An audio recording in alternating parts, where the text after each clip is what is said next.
आहे तर पाकिस्तान विरोधात भारताचं ऑपरेशन सिंदूर हे अजूनही सुरूच आहे आणि या अंतर्गत भारतानं लाहोरमधील एअर डिफेन्स सिस्टम जी आहे ती उद्ध्वस्त केली आहे। भारतानं पाकिस्तानची HQ-9 सिस्टम देखील नष्ट केलेली आहे। भारतीय लष्करानं ही अधिकृत घोषणा दिलेली आहे। तर या सर्व विषयावर आपण अधिक चर्चा करूयात। आपल्यासोबत संरक्षण तज्ञ सतीश ढगे जोडले गेलेले आहेत।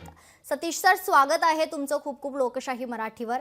अतिशय महत्त्वाची ब्रेकिंग बातमी आपण बघतोय ती म्हणजे पाकिस्तान विरोधात भारताचं ऑपरेशन सिंदूर हे अजूनही सुरूच आहे आणि या अंतर्गत लाहोरमधील एअर डिफेन्स सिस्टम भारतानं उद्ध्वस्त केली, HQ-9 सिस्टमही नष्ट केली आहे। सर्वात आधी आपण प्रेक्षकांना सांगूयात की HQ-9 सिस्टम म्हणजे नक्की काय आणि त्याच्यामुळे ही जी नष्ट झालेली आहे त्याचा परिणाम पाकिस्तानवर काय होणार आहे, काय मोठा फटका पाकिस्तानला बसू शकतो? सतीश सर,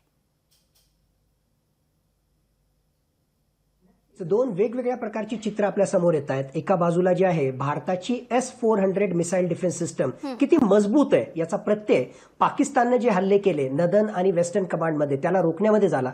तर दुसऱ्या बाजूला जे आहे पाकिस्ताननं चायनाकडून घेतलेली ही चायनीज मेड आहे HQ-9 एअर डिफेन्स सिस्टम जी आहे ती HQ-9 एअर डिफेन्स सिस्टम भारतासमोर काही एरियामध्ये किती तकलादू ठरली याचं हे उत्कृष्ट उदाहरण आपल्या समोर आलेलं आहे। मुळात लाहोर आणि आसपासच्या एरियामध्ये त्या सेक्टरमध्ये पाकिस्तानची ही जी एअर डिफेन्स सिस्टम आहे HQ-9 एअर डिफेन्स सिस्टम ती पूर्णपणे उद्ध्वस्त करण्यामध्ये जे आहे भारताला यश मिळालेलं आहे आणि याचाच अर्थ असा की आता ही एअर डिफेन्स सिस्टम एक प्रकारे जी आहे हवाई मार्गाने जो काही खतरा पाकिस्तानला आहे त्याच्या विरुद्धची जी संरक्षण व्यवस्था होती ती संरक्षण व्यवस्थाच आता एक्सपोज झाल्यामुळे भारतानं हवाई मार्गाने लाहोर आणि आसपासच्या सेक्टरमध्ये जर काही अटॅक करायचा ठरवला, काही कारवाई करायची त्या ठिकाणी ठरवली तर एक प्रकारे आपल्याला रान मोकळं झालं असं जर आपण म्हटलं, एक प्रकारे जे आहे आपल्यासाठी कवाडं मोकळी झाली असं जर आपण म्हटलं तर ते योग्य ठरेल। मग वेगवेगळ्या प्रकारचे फायटर जेट्स असो, अनमॅन्ड एरियल व्हेकल्स असो, ड्रोन्स असो, मिसाईल्स असो, यांचा हल्ला एअर डिफेन्स सिस्टम काही एरियामधली जी आहे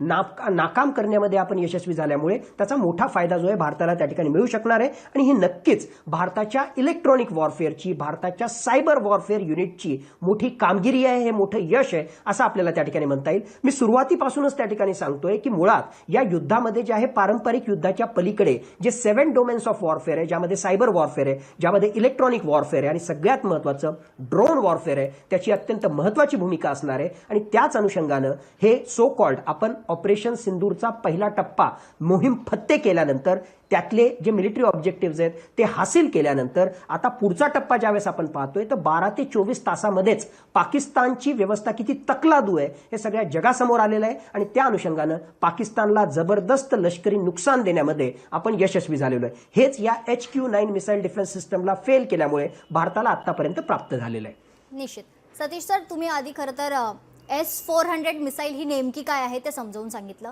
पाकिस्तानकडे स्वतःचं असं काही नाहीये, चायनाकडून घेतलेले शस्त्र आहे, चायनाकडून घेतलेले मिसाईल्स आहेत, मात्र ते देखील किती पोकळ आहे हेच भारतानं संपूर्ण जगाला दाखवून दिलेलं आहे। या संदर्भात सतीश सर,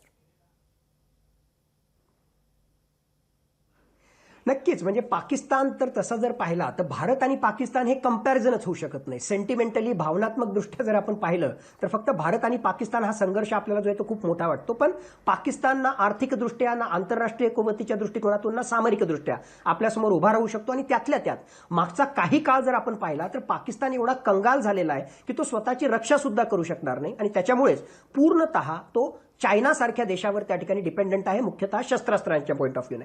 मग HQ-9 डिफेन्स सिस्टम ही सुद्धा त्यांनी त्याच्याकडून घेतलेली आहे। आज घडीला जर आपण पाहिलं तर जगामध्ये या भारत पाकिस्तान संघर्षामध्ये पाकिस्तानच्या बाजूने उभा राहणारे जे आहेत बोटावर मोजण्या इतके 2-3 राष्ट्र आहेत आणि ती कुठली राष्ट्र? एक चायना, नक्कीच भविष्यामध्ये सुद्धा जो आहे तो शस्त्रास्त्र देईल, आर्थिक पुरवठा करेल। दुसरा देश जो आहे तो आहे तुर्की आहे। तुर्कीने जे आहे काही शस्त्रास्त्र पाठवली आणि खरं पाहिलं तर तुर्कीकडचे जे बेरफ्तार ड्रोन्स आहेत ते अत्यंत महत्त्वाचे मानले जातात, अत्याधुनिक मानले जातात आणि त्याचा काही अंशी जो आहे पाकिस्तानला फायदा होऊ शकेल। पण दीर्घकालीन काळासाठी तुर्की सुद्धा त्याला मदत करू शकतो का? The answer is no. का? कारण तुर्कीची अर्थव्यवस्था ऑलरेडी सध्या खड्ड्यात चाललेली आहे, तोच स्वतः परेशान आहे तर जो पाकिस्तानला तो काय मदत करेल? तिसरं जे राष्ट्र आहे ते आहे इराण। इराणकडे ऑलरेडी यांनी भीक मागितलेली की आम्हाला ड्रोन्स द्या।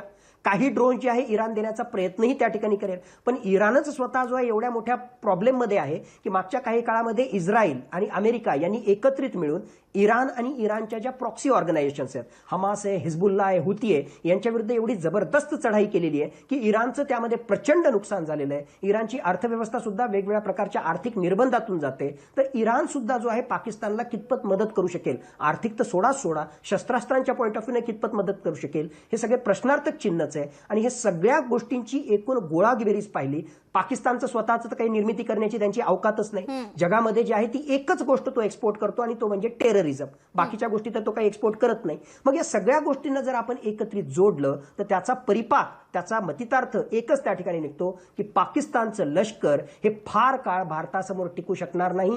किती दिवस ते टिकतं हेच आपल्याला पाहायचंय. हा पहिला मुद्दा. आणि दुसरा त्याहून महत्वाचा मुद्दा, पाकिस्तानजवळ एकच कार्ड आहे, सो कॉल्ड अण्वस्त्राचं. मग अण्वस्त्र युद्धाची तो भीती त्या ठिकाणी दाखवत राहील. या ठिकाणी आंतरराष्ट्रीय जगताचा कसा त्यांच्यावर दबाव येतो आणि त्याला त्याच्यापासून कसं परावृत्त करता येतं हे येणाऱ्या काळामध्ये आपल्याला पाहणं आवश्यक आहे. हाच काय तो त्या ठिकाणी मुद्दा राहिलेला आहे. निश्चित. एकंदरीत काय आपण जर पाहिलं तर पाकिस्तान भारताला पोकळ धमक्या देणं काही थांबवत नाहीये. पाकिस्तानच्या वतीनं भारताला पोकळ धमक्या देण्याचं सत्र आपण वारंवार बघतोय. दुसरीकडे पाकिस्तानचे हवाई हल्ले भारतानं परतवून लावलेले आहेत. मात्र ज्या ठिकाणांना पाकिस्ताननं टार्गेट केलेलं आहे त्याचं नेमकं कारण काय असू शकतं? कारण हेच ठिकाण पाकिस्तानने नेमकं का निवडलंय? सतीश सर. तर सुरुवातीला तुम्ही लिस्ट दाखवली होती आणि हे मॅक्सिमम जे ठिकाणं तुम्ही दाखवलेले आहेत ते पाकिस्तानच्या सीमेच्या जवळचे आहेत. भारताच्या आर्मीच्या पॉईंट ऑफ व्ह्यूनं आम्ही ज्याला म्हणतो वेस्टर्न कमांड आणि नदर्न कमांड आणि वेस्टर्न कमांडच्या अखत्यारीत असणारे हे वेगवेगळ्या प्रकारचे सेंटर्स आहेत. आणि पाकिस्तानच्या सीमेच्या जवळ असल्यामुळे, LOCच्या जवळ असल्यामुळे, त्याचबरोबर काही एरिया पंजाबशी संबंधित हा IBच्या जवळ त्या ठिकाणी असल्यामुळे, इंटरनॅशनल बाउंड्रीच्या जवळ असल्यामुळे हे त्यांनी टार्गेट करण्याचा प्रयत्न केला. का? कारण डिस्टन्स कमी आहे, एक गोष्ट.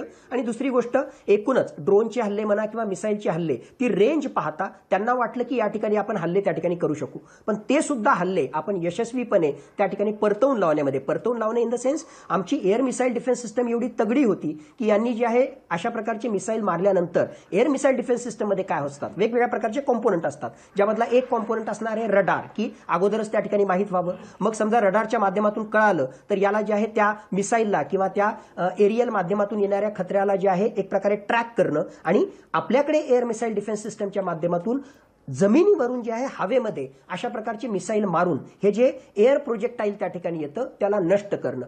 भारताची S-400 मिसाईल डिफेन्स सिस्टम जी आपण रशियाकडून विकत घेतलेली आहे. दुर्दैवानं रशिया युक्रेन युद्ध असल्यामुळे पूर्ण 5च्या 5 बॅटरीज आपल्याला मिळाल्या नाहीत, पण 3 बॅटरीज मिळालेल्या आहेत. त्या आपण जे आहे ऑलरेडी डिप्लॉय केलेल्या आहेत आणि त्या किती सक्षम आहेत हे या उदाहरणावरून आपल्या समोर आलेलं आहे. नदन आणि वेस्टर्न कमांड हे जे आहे, जसं मी सांगितलं, मुख्यतः नदन इंडिया आणि जम्मू आणि काश्मीर याच्याशी संबंधित आर्मी, एअरफोर्स यांचे जे स्थानं आहेत त्यांना अटॅक करण्याचा प्रयत्न किंवा सिव्हिलियन इन्फ्रास्ट्रक्चरला सुद्धा अटॅक करण्याचा प्रयत्न पाकिस्ताननं केला, पण तो आपण जो आहे कालच्या रात्री उलथवून लावला. अशा प्रकारच्या बातम्या आपल्याकडे येत आहेत. निश्चित. एकंदरीतच काय सतीश सर, आपण जर बघितलं तर पाकिस्तान पूर्णपणे बिथरलेला आहे आणि आणखीन यापुढेही भविष्यात जर पाकिस्तानकडून अशा प्रकारचे जर हल्ले झालेच तर भारताकडून काय प्रत्युत्तर मिळू शकतं दहशतवादाला हे संपूर्ण जग पाहते. तुर्तास धन्यवाद आपण केलेल्या सविस्तर चर्चेसाठी. लोकशाही मराठी ऐका, पहा, जागरूक रहा.